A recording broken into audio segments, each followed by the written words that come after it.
talk so far. I hope to at least not take it anywhere down in the downward trajectory today. I'm going to talk about some work that was done primarily by a former postdoc in my group, Olivier Cotta, who's now here in France. And it's looking at this problem of, and I'll go into details in a second, about trying to understand the distribution of fitness effects of mutations. And I should say at the outset that nothing I'm going to talk about today, there's no new mathematical results in here. Really what I'm going to do is show you how the analysis of this problem sits kind of nicely within a well-known area of mathematics where we can maybe get some insight from those already known results. Now before I start, because the problem is a little bit subtle, I want to start with a warm-up example of what we're trying to do. Okay, so put aside mutational effects for a second, and this is a histogram of metabolic rate scaled in a particular way. And what I want to do is imagine I'm interested in trying to understand the evolution of this shape of the distribution. Why does the distribution of metabolic rates look like this? And so I want to build an evolutionary model to try and make predictions about this distribution. And if you go to the literature, there's a variety of ways people have tried to predict metabolic rate. One of the simplest is by just assuming that metabolic rate is the sum of, or some linear combination of a set of traits like body size, mass, a variety of things people have used to try and predict metabolic rate. So what I want to do is build an evolutionary model where I'm going to be interested in the evolution of some arbitrary number of traits here. Those would be xn's. I'm going to suppose that each of those traits are subject to stabilizing selection. I'm going to suppose the population is large, so there's no demographic stochasticity, no environmental stochasticity either. And I'm going to imagine there's unbiased mutation in trait space. So all of these traits are evolving in a very simple stabilizing selection, where mutation is not really directed.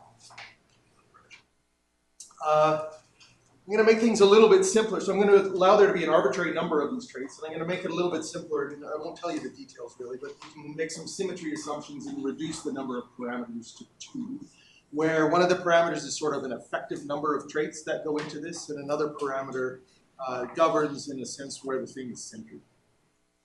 And then I'm going to let this thing run, find the evolutionary equilibrium, and I'm going to have a distribution that I predict, and I'm going to fit into the data and see how well it does. And when I do that, it looks like that. Okay, and so my conclusion is that metabolic rate seems to be the result of the evolutionary optimization of a number of traits, all subject to stabilizing selection. Everybody happy with that conclusion? Seems to be a strong statement. So what's wrong with that conclusion? It is a conclusion. It's a shitty conclusion. What's wrong with it? So this is sort of the motivation for what I'm going to talk about. Yeah. You haven't showed anything is optimized? I haven't showed anything is optimized. Any other worries? It's not very specific prediction. There's many ways to get that distribution. Yeah, exactly. There are many ways. And in particular, the central limit theorem tells us that it would be really hard not to get that distribution. And so that's the basis that I want to base everything I'm going to talk about today on in the context of studies of distribution of fitness effects. So it's a little more subtle to try and address that problem, but that's what I want to try and do. And so in these studies, the idea is you start with, the ones I'm going to be interested in, you start with a wild type, you generate a panel of mutations, and you measure the fitness of those mutations. Usually it's the replication, so you measure it relative to some standard, and you ask what factor did the population grow by over some period of time.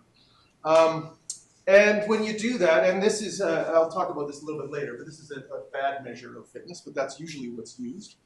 And when you do that, you get distributed. So usually there's a spike here of weights and things, so I'm going to ignore that. And then the rest of it sort of looks, well, this is one example. This is a panel of mutations in E. coli. These are the same mutations, but in different environments, different antibiotic environments. And the question is, why does the distribution look like that? Can I predict the distribution? And in particular, when I build a model and I predict that, how do I make sure I don't fall victim to that problem that I just showed you? Okay? And that's the idea. So one way to think about the distribution of fitness effects is that really what it is it's a map from genotype space to fitness. So here I've got, there's a wild type here. So this is the space of all possible genotypes, let's imagine. I've got a wild type labeled GWT here. I generate a bunch of mutations from it. That's what's in the red stuff here. And then there's some map that maps those to the fitness axis. And so the distribution of fitness effects can really be viewed as that map. There's not a one-to-one relationship because, for example, if I swap those two arrows, I'd have a different map, but I'd get the same distribution of fitness effects. So I can think of it as maps in some way. That's really what the distribution of fitness effects is. And most of the models for the distribution of fitness effects build something that kind of goes in here. It tells you how to make that map. Okay? Most of the models I'm going to be talking about at least. And there's a variety, which I've listed in the box here. I'll just tell you a bit about a couple of them. So probably the most well-used and well-understood model is Fisher's geometric model. And the way that model kind of builds something in the middle here is it takes this space of all possible genotypes, and then it makes this kind of abstraction where it says, well, let's suppose we could embed that in Rn. So there's sort of mathematically what you'd call a metric space here, where now I'm imagining there's a continuum of genotypes, and I have a way of measuring the distance between genotypes, and typically that's Euclidean distance. It might be a weighted Euclidean distance, but it's typically Euclidean distance. The dimension of this space can be anything. In fact, that's one of the parameters in Fisher's model. So it can be a very high dimensional space, and it's thought to be sort of representative of the phenotype of an organism. And without any loss of generality, you can suppose that the best genotype is at the origin, and you can have some smooth decrease in fitness as you move away from the origin. And then with a model like that, you can plop a wild type anywhere, generate mutations, typically by nearest neighbor in the Euclidean distance, and then ask, what does the distribution of fitness effects look like? An alternative, less used, but same kind of idea, is instead of embedding it in Euclidean Rn, in the simplest case, you'd have a bit string. So you have ones and zeros, and you have a space of all possible bit strings, and you have another metric in that space, which is something like Hamming distance. And then you do the same thing, though. You have a nearest neighbor mutation, you assign fitness in some way, and you map that through and figure out what the distribution of fitness effects is.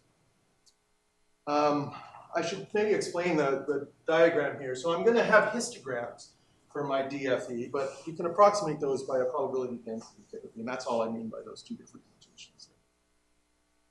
Okay, so Olivier did this with Fisher's model, Fisher's geometric model for this data, and that's what the blue curves are here. So you end up with an approximation, which is a gamma distribution with two parameters, and then you fit those using maximum likelihood techniques to the data, and you ask how well does that fit. And that's what the blue curves are. This is the same picture I showed you before. So here's sort of a standard background for these mutations in E. coli, and then these are all these different alternative environments that are antibiotics. And you can see that it fits really well. And so it's this, I'm in the same position now as that metabolic rate thing. Is that telling me that this model is in some sense a good explanation in terms of what's happening evolutionarily, or is there something like a central limit theorem going on here that I have to worry about?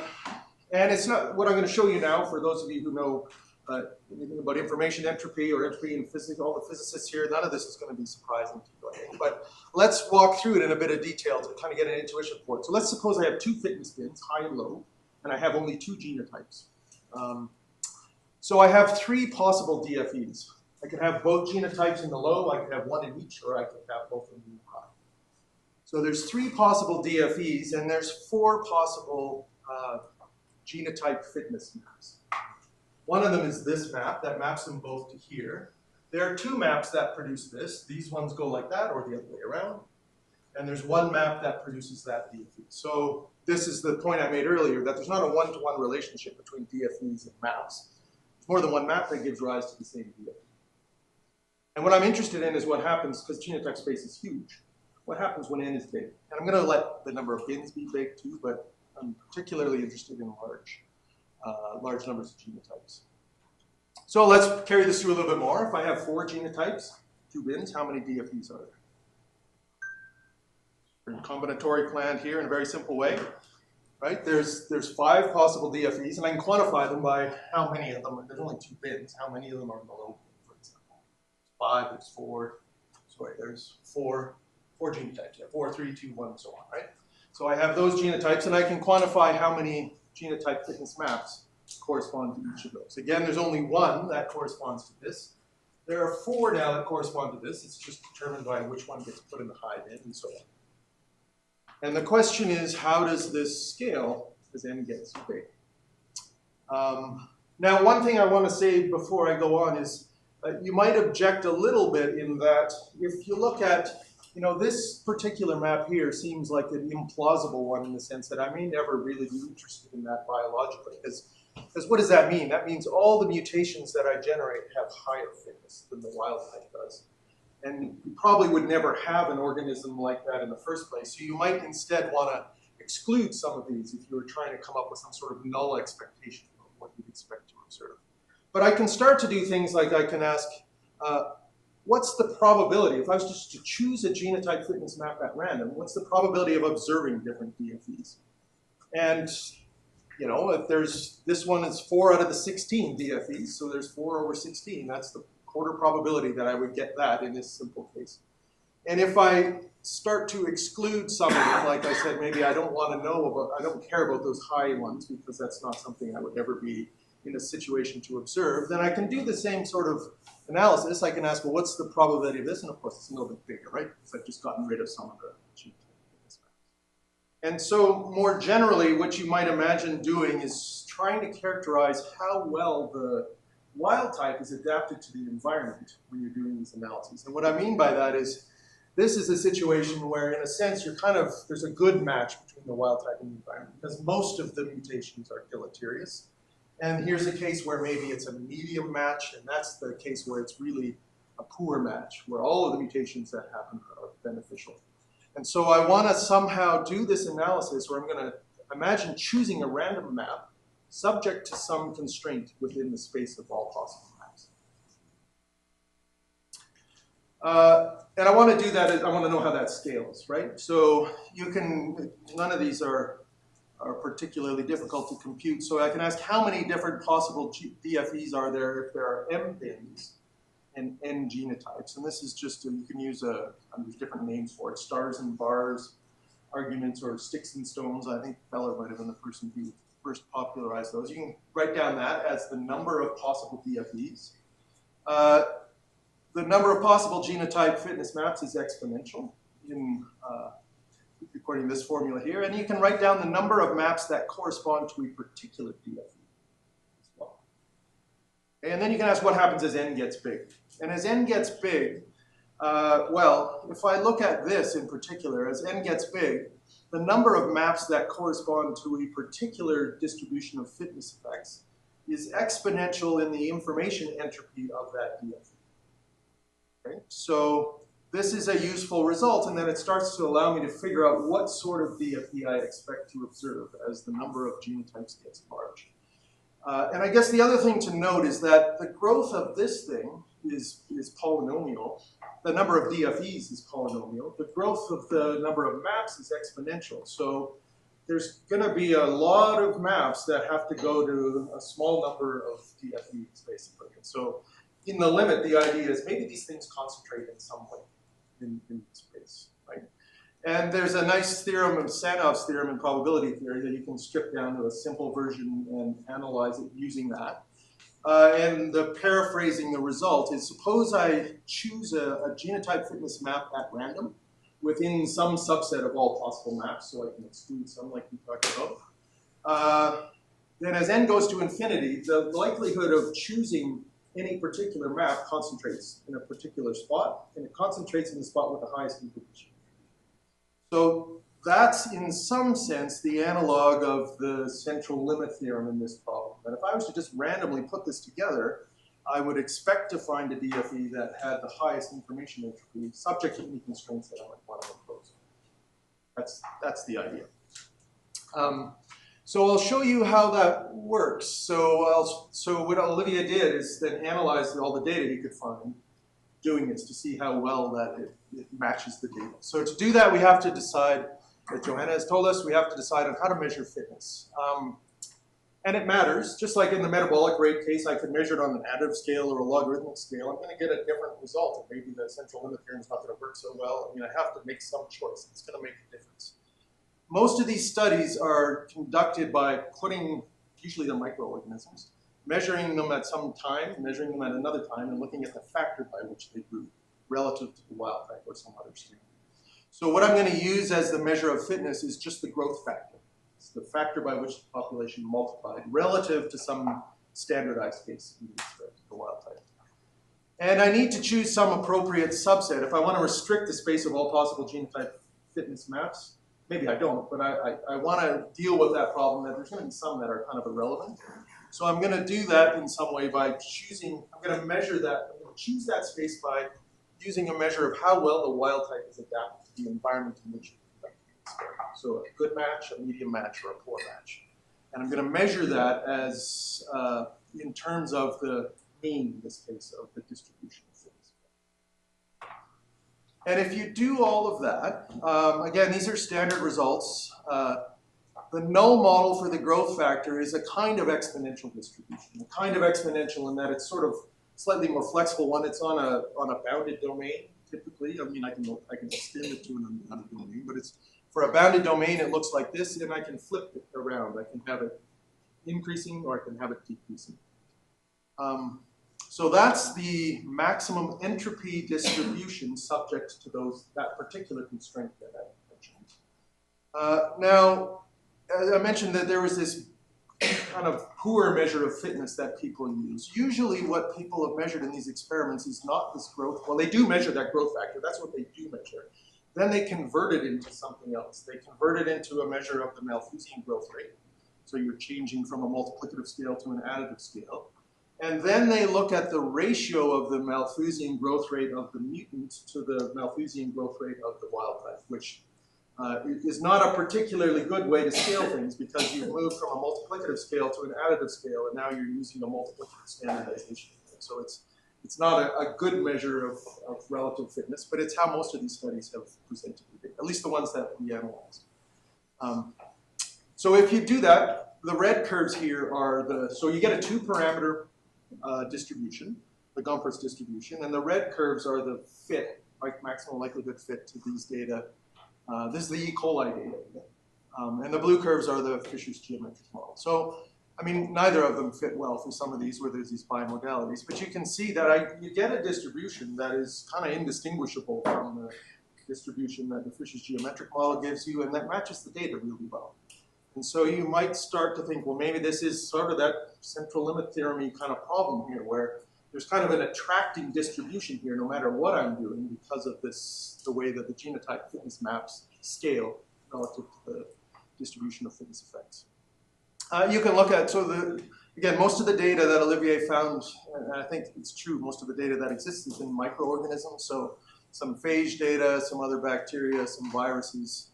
Data may be less complete, but that's what the fits of both the Fisher model and this Gompertz curve look like. Again, both of them do a reasonable job, and a reasonable job that's sort of indistinguishable from one. You can also take Fisher's model, and you can run a bunch of simulations and generate the distribution of fitness effects under different conditions and ask, does this null model, this Gompertz model, work well for that? I mean, it should, given that it looks like they both match the data. And that's what this shows, where these are just different degrees to which the wild type is adapted to the environment, from poor up to very highly adapted. The histograms are the data, the simulation data from the Fisher model. The blue curve is a gamma approximation that's usually used under certain conditions for the Fisher model. And the red curve is this Gompertz.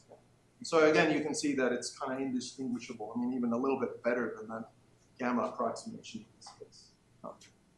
So again, to me, the conclusion is the fit you see here between the Fisher model and the data is not a very strong indication that what's going on in the Fisher model per se is something we should think is actually driving what's happening, right? And so the question then is, how can I figure out whether, when I build a model, whether there's any utility to it or whether it's just kind of all attracting to the same kind of maximum entropy distribution. And there are a couple of things you can do. The first is if you don't do this weird data transformation where you're measuring the relative fitness in a multiplicative way with an additive measure, but you instead measure it just on the original multiplicative measure of fitness, the distributions start to be a little bit more distinguishable from one another. So maybe not surprisingly, when you start to take random variables and you run them through weird transformations, you can get things that are kind of hard to figure out where they came from, and it's a bit hard to know how to judge one versus the other. So if you sort of go back to the very basic thing you might measure and ask how do the distributions of that thing you might measure differ, you can start to distinguish them. They both do reasonably well when the wild type is badly adapted. They kind of do reasonably well when it's really well adapted, but in the intermediate region, they make very different predictions. The exponential model, of course, can't give you a hump shape, right? Gompertz can, and so there's this weird, the transformation is what in some ways makes those two things indistinguishable. Another thing you can do is you can make predictions for things in addition to the distribution of fitness effects. So Fisher's model you can use to make predictions for epistasis among loci as well. And there's a prediction you can make about epistasis from using this null model as well, because if these genotype fitness maps are randomly chosen, then any double mutant is just a randomly chosen one, just like any of the single mutants are. And so you can ask, under that situation, what should the epistasis look like? And you can make predictions about what it is. And so this is just, I can't remember what the data came from here. The histograms are data of epistasis, and this is data on fitness. And you can make predictions. So this is a curve for the predictions from the null model, the Gompertz model, for what epistasis should look like. And you can see that fits quite well as well. But it's quite difficult to fit that and the fitness distribution at the same time. So you can fit one and the other doesn't fit so well, or vice versa, but it's hard to fit both of those well at the same time. And so that's another way you can start to try and distinguish between models, I think, is to make predictions about more than one thing, not just this distribution of fitness effects. And maybe I'll just finish there. These are the final thoughts I have. So I already talked about these first two. One thing you can do to better distinguish between models is use what I call raw fitness measures. You can examine multiple predictions simultaneously. But to me, I think in some ways, I don't even want to view this as a null model. I want to view it as another model that has certain assumptions that go into it. And what we might be better off doing is competing models against one another statistically. And so in a sense, what I've done in this null model is I've taken all the spice in these terms out of the model, or I'm asking how much spice can I remove, and well, people will still be willing to eat. So I've got a little bit of salt in here, but nothing else. And so you could put a little more and more spice in and see how much spice do I need to actually predict what I can choose to do. And I think that might be the more promising route. Okay, I'm happy.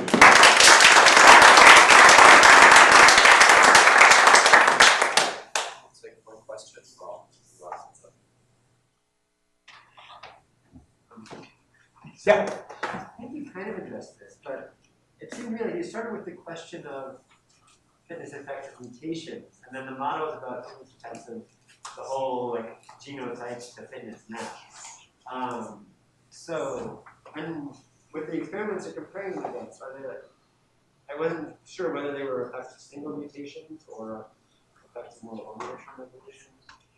So I think, maybe someone here knows better than I do because I can't remember off the top of my head. I think there's just single mutation panels. So you mutate site-specific things and you have a panel of these things. So it's not the whole genotype space. It's a very tiny subset of it. So is there a difference there between like experiments measuring single mutations and your framework measuring for predicting the entire genotype to fitness map? Well, I guess the way I view it is that you generate these mutations by and you have some tiny subset of genotype space, and the model is making some prediction about the entire genotype space to fitness map. I guess it's, and so in the model, when I choose a random map, this is the result I get. I guess in principle, it's possible that that particular subset is some very abnormal subset of the whole genotype space that's in a very unlikely corner of it, so that when I do that random sampling of maps, I'm pulling them randomly from a place that's kind of irrelevant. I mean, in principle, that's possible. You could also think of your genotype space as being the genotype space of one-step mutants from some genotype. Yeah. But not all genomes. But then I mean, as n goes to infinity, it's super big, but the n going to infinity, then how big n is. Right. That's your question. Thanks, Ricky. All right, our next speaker today is Yoav. He's to be talking about how fast adaptation can be placed.